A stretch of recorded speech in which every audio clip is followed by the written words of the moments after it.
Kaya naman for today's video ay samahan niyo naman nga ako sa kaganapan ko naman dito sa school. Kakatapos ko lang po pala mag-ayos sa mga oras na yan, bali maya-maya na rin po pala ay kumain na rin po pala ako. Pagkatapos ko na nga rin po pala kumain ay maya-maya na nga rin po pala ay aalis na rin po pala kami. Nandiyan naman nga tong pinsan ko at napaka-cute naman talaga. Di na nga rin po pala ako nakapag-video nung nagising ako, paano ba naman nakalimutan ko nga. Bali paalis na nga rin po pala kami sa mga oras na yan, kaya naman talaga sumakay na nga rin po pala ako dito sa unahan ng motor. Baka agawan pa ako.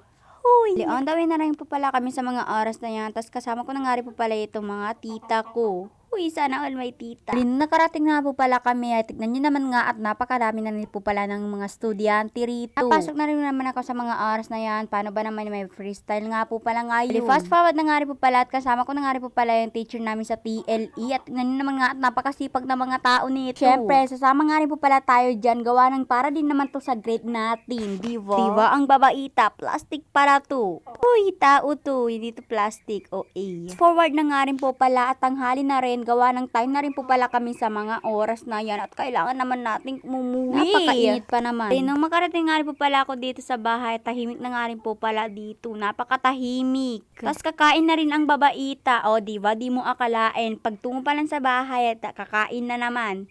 Malamang. O diba, napakabilis naman talaga at nagbalik na rin po pala ako sa mga oras na yan at paalis na rin po pala ako. Sayang nga rin po pala yung outfit ko, gawa ng hindi talaga kami nakapag-class sa mga oras na yun. At nandito nga rin po pala ako sa second floor para manood sa practice ng buwan ng wika. Napakaganda naman talaga dito magtambay sa taas. Paano ba naman napakalamig talaga ng hangin. So ayan, medyo konti pa nga po pala yung mga estudyante na nasa labas. Gawa ng yung ibang estudyante nga po pala may klase pa nga po pala. Tignan nyo naman nga itong kasama ko, gawa ng matatakotin nga talaga siya, gawa ng napakataas ka po pala yung nasa third floor sa mga oras na yan. Tapos yung isa na doon talaga sa taas, di talaga matatakotin ng babaita na yun, hindi lang talaga nakuha sa video. Video nga po pala yung medyo hindi naman talaga kataasan ng pagkuha ko. Pag personal talaga, napakataas naman talaga nun. Bali fast forward na nga rin po pala at nauwian na rin po pala yung mga ibang estudyante, gawa ng alas 4 na rin po pala dyan. Nandyan pa nga po pala ako sa mga oras na yan sa school, gawa ng hinihintay ko nga po pala yung tito ko. Bali kasama ko nga rin po pala yan yung dalawa kong classmates. Fast forward na nga rin po pala at nauwi na rin po pala kami sa mga oras na yan, kaya hanggang dito na lang po talaga.